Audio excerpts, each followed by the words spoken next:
संतां वाले गुण कोई नहीं मेरे कोल ने, एनू पावे मिठी बोली मेरे खोर बोलने।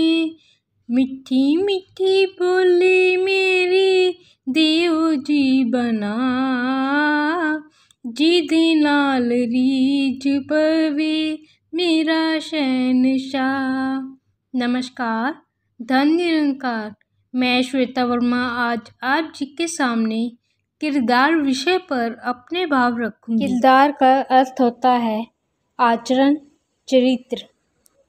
किरदार पर जैसे एक उदाहरण है कि जैसे हम टीवी सीरियल देखते हैं तो उसमें नेगेटिव रोल भी होते हैं और पॉजिटिव रोल भी होते हैं, लेकिन वो बनावटी होते हैं। वो कितनी बार एक्टिंग की हुई होती है। तो लेकिन जो हमारा नेचुरल रोल है, जो हम हमारी ज़िंदगी में करते हैं कि सबके लिए अच्छा सोचना है, किसी के लिए बुरा नहीं सोचना, सबका सत्कार करना है, सबसे प्यार करना है, निरंकार के भाने में रहना है। ये सब बातें जो हैं हमें सतगुरु सिखा रहा है। एक संत घर का सामान लेने दुकान पर जाते हैं तो देखते हैं कि उनके पास पैसे कम पड़ गए हैं। उन्होंने दुकानदार को कहा कि भाई साहब जी, मेरे पास इतने ही पैसे हैं, अगर आप मुझ पर विश्वास कर सकते हैं या तो सामान रख लो, मैं कल आपको पैसे देकर सामान ले जाऊंगा। उन्होंने कहा कि आप बोली से निरंकारी लगते हो, क्या आप निरंकारी हो? उन्होंने कहा हाँ जी, मैं बाबा गुरबचन सिंह जी का सेवक हूँ। दुकानदार ने कहा कोई बात नहीं, मैं आप जी पर विश्वास करता हूँ, आप ये सामान ले जाओ, पैसे कल दे देना। हमारा किरदार ऐसा होना चाहिए कि हम पर कोई विश्वास करे। राजमाता जी अक्सर कहा करते थे, हमारा किरदार ही ऐसा हो, लोग हमें देखकर हम पर विश्वास करें। अगर हम कचहरी में जाकर भी गवाही दें तो निरंकारी के तौर पर गवाही मान ली जाए। ये बिल्कुल सच बोलते हैं, ये झूठ नहीं बोलते। हमें देखकर लोग कहें कि निरंकारी हैं। सतगुरु बाबा गुरबचन जी के सच्चे सेवक हैं।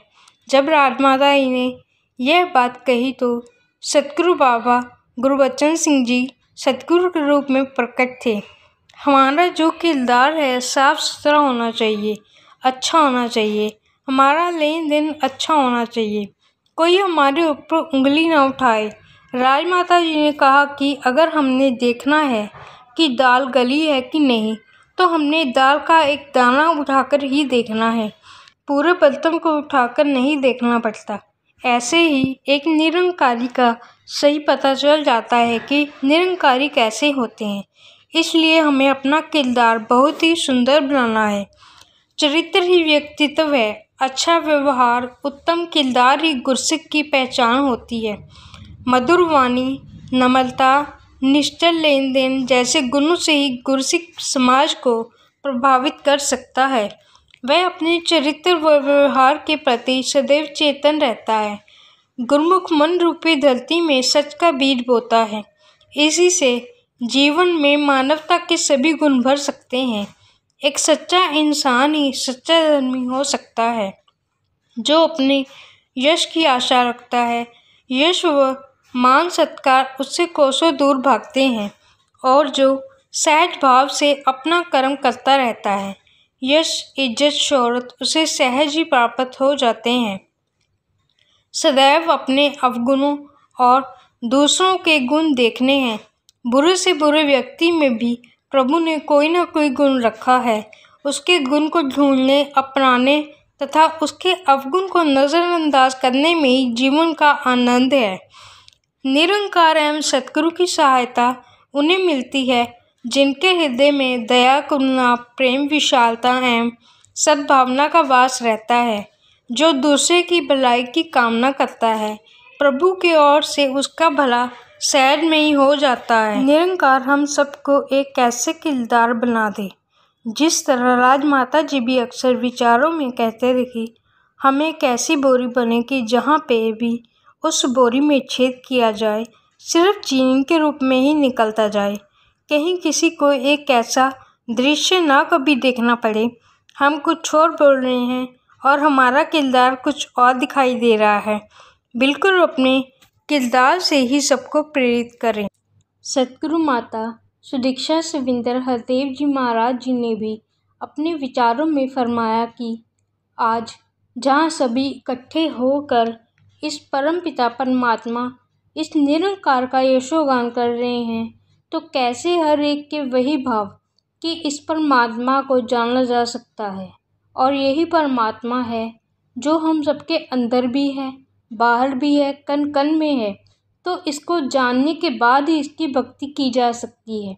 यह संदेश सभी युगों युगों से सभी संतों का रहा है और एक इंसानियत का पाठ यह मानवता के लिए ही हर एक संत ने सुनाया कि चाहे बोली, भाषा, खाना पीना और नेचर हर एक के अलग अलग हो सकते हैं, पर किसी को एक तुच्छ निगाह से नहीं देखना।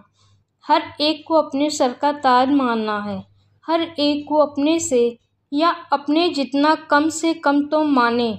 अगर अपने से श्रेष्ठ नहीं तो कैसे हर एक ने जब अपने जीवन में यह अच्छी बातें, यह अच्छे पाठ, चाहे बाल अवस्था में स्कूल के टाइम से ही एक अच्छी शिक्षाओं को महत्वता के पाठ पढ़ाए जाते हैं, तो हम अगर रिटेन नहीं कर रहे हैं और अपने किरदार में नहीं ला रहे हैं, तो फिर ये हमारे लिए एक सिर्फ एक्ट ही रह गया है।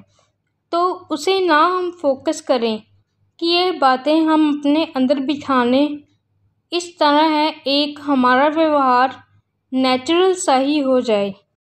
अंत में सबके लिए अरदास, हे सतगुरु माता जी, हम सबको आशीर्वाद दीजिए। जैसा किरदार आप हमारा बनाना चाहते हैं वैसा किरदार हमारा बन पाए, सबसे प्यार कर पाएँ, सबका सत्कार कर पाएँ। ਜਿਹੜੇ ਤੈਨੂੰ ਚੰਗੇ ਲੱਗਣ ਕੰਮ ਉਹ ਕਰਾਈ ਜਾ, ਜਿਹੜੀ ਰਾਹ ਚੰਗੀ ਲੱਗੇ ਉਸ ਤੇ ਚਲਾਈ ਜਾ। ਹੋ ਕਰ ਲੈ ਕਬੂਲ ਦਾਤਾ ਸਾਡੀ दरख्वास है, एहो अरदास है। इन्हीं शब्दों से मैं श्वेता वर्मा लेती हूँ आपसे इजाज़त। कमेंट बॉक्स में कमेंट करके ज़रूर बताइए इस संदर्भ में आप जी के क्या विचार हैं। नमस्कार, धन निरंकार।